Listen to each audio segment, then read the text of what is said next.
All right, those who are just tuning in, we just finished our game. Custodes versus Necrons. Final score.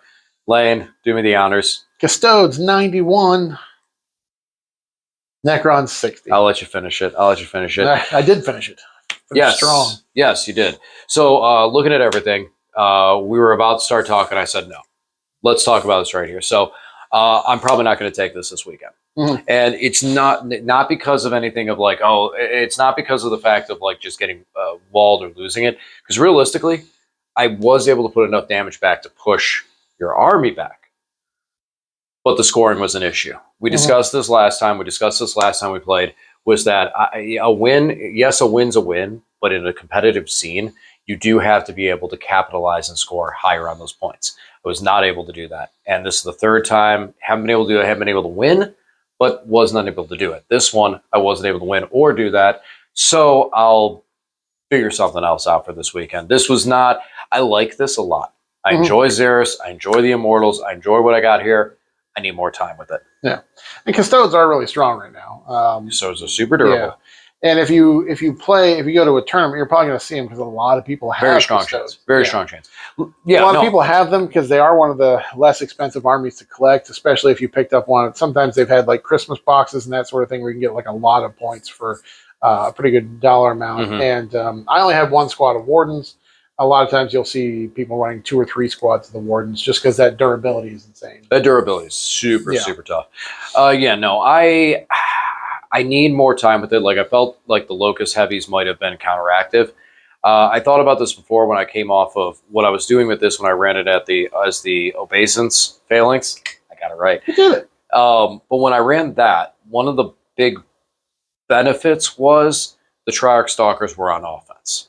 And having other units on offense with the Locust, and I was thinking about this when I was constructing the list as well, the Locust Heavy Destroyers, while they're a aggressive shooting unit, they are still defensive, where they stay back on points. And what does that do for me on the cleanse game? What does that do for me on any other secondary game? And if I come off of fixed secondaries, where does that go to in everything else? So I was kind of stuck on how, who, what, where, when, and how of it. Here's a question for you. Can you just take Crypto Thralls by themselves? Yeah, you can take 2 men and the Crypto Thralls are not characters, but they functionally act like character. I'm buying them as a unit, and then I can equip them to a unit that's led by a Cryptech. Yeah. Now, if you were to play something like this, it might be a good idea if you ran into an army where you know that the secondaries you want to run, Cleanse and Storm Hostile Objectives, aren't going to be that great. You could pop a couple characters or Crypto Thralls off of units and then put them in reserves. They can come on and do secondaries and score for you, that sort of thing. Might be something to consider if you ran into something where, like in this case, Custodes are not a good one for you to cleanse or Storm Hostile Objectives. I'm not going to disagree. They have decent OC and they're very durable. I'm not going to disagree against that, but I think that would take more time. I need to play and practice that part of it a little more. I do think that I need to go away from the Locust. Like I feel like if I had like Ophidians or something that is able to play the mission more with this, then I could wheel off into a different type of secondary style off it. But yeah, Adam, what was I going to say? I'm not. It's just it's not scoring high enough and not keeping that focus high enough. So needs a little more work.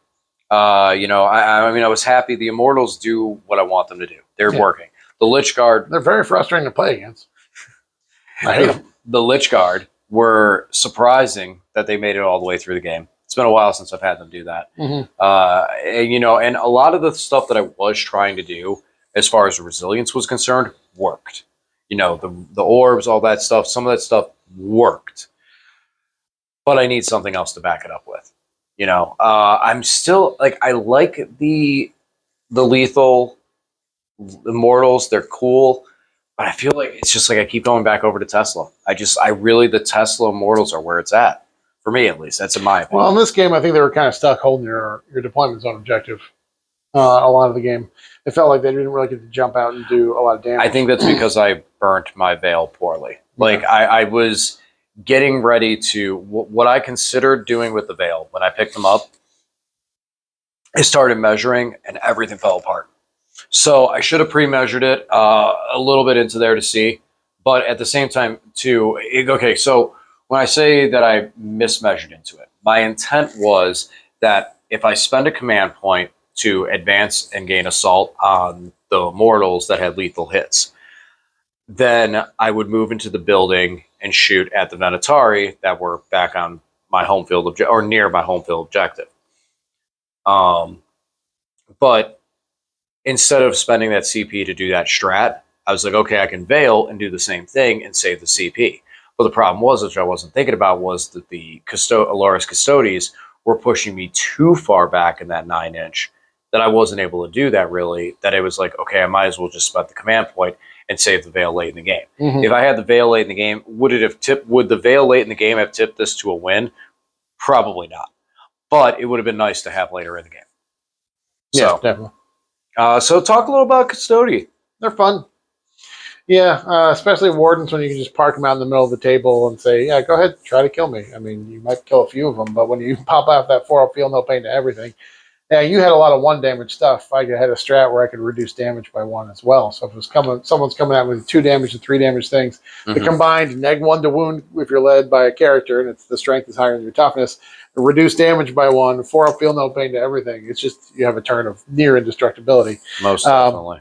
Yeah, in the tournament I played in Cincinnati, I shot Eradicators at a squad of the Wardens. It was a 6-man brick of Eradicators. They had sustained and lethal hits, and it was my Tome of Ectoclades turn, so I was re-rolling hits and wounds, even though they weren't vehicles. Those Eradicators only managed to kill 1. It was a very sad time because they can just tank so much damage. So, Custodes are fun because they're very flexible, because they have a good basic rules, and then their once per game rules are really strong as well. The Venatari are fun. I definitely had the advantage of going second, which is what I wanted, so that on your turn 2, I could rapid ingress, and on my turn 2, just get in with them and wreck, and that's what they did. Even with you going second, though, I didn't score enough on there. Like, if we're talking, like, if I was like 70, 80 points, and you went and if that was the reasoning and it was at 70, 80 points, the conversation would be a totally different conversation. But that's not, not. Honestly, the dice were probably a little bit on your side. And I definitely had some good swings, some good rolls in there. Okay. But I think overall, if you had the whole game, not in a huge, overwhelming way, but dice were a little bit on your side. But here's the kicker that I was noticing too. When the dice were on my side, there was like with 1 damage weapons and stuff like that. But then when I hit you with you're the one who took Immortals. You're the one who took with the high strength. It's only 1 damage. I'm sorry. Locust Heavy Destroyers? Yeah. That's all I got to say there. Stopped all 3. But they don't like 4-up inbones. So. They don't like 4-up inbones. Yeah, like I said, it wasn't like my dice were terrible throughout the game. I definitely think they were a little bit on your side. But no, the Custodes definitely can tank a bit. It doesn't matter, Lane. You will always say the dice are always on my side. Yeah, I'm the underdog. I'm always the underdog, guys. Right. As he brings the Emperor's... Dice are terrible. Think they're finest. Yeah. Silver's better than gold still. Silver better than gold. I would like to see what that would have happened with that matchup, though. Grey Knights into it. A whole bunch of 2-up saves for both of us. So. Yeah. Excuse me. Any closing thoughts? No. Well, I got a question for you. What do you want to bring this weekend, then? If not this, a different Necron list, or you're looking at another army? Grey Knights, maybe? Well, Grey Knights is ready to go if I don't figure anything out. That's an easy, obvious one. Nico is begging me not to bring Grey Knights because he said he's just tired of playing against Grey Knights. So I would like to honor that for him and bring something else. Dishonor it. I mean, I could come with a surprise if I get enough time. Surprise Grey Knights. Admech? All right, if you want to. Yeah, bring Adeptus Mechanicus and go, all right, guys, who wants a round 1 win? All right. No. We've seen some play off the Castellan robots. I just don't think I have enough time to. I won't have enough time to. It requires a lot of finesse and a lot of play practice to really make that. If I had at least 3 games under my belt, I would probably feel more comfortable with running AdMech. So yeah, I'm not 100% sure right now, but stay tuned. May see it. So I got a couple days still. I can figure something out, and I'm not too overly stressed about it. If I can't figure anything out, I'll take Grey Knights. I would like to take Necrons, but what I'm trying to do right now is just I got something cute, got something creative, but I need more time to fix that back end of the point scoring and the secondary aspect of it. It does. The theory is good of how much damage I'm doing on objectives. I need more time to figure out the secondary. So, alrighty. Well, I think that's going to be it for us tonight. Well, guys, thanks for watching. And as always, we'll talk to you again soon.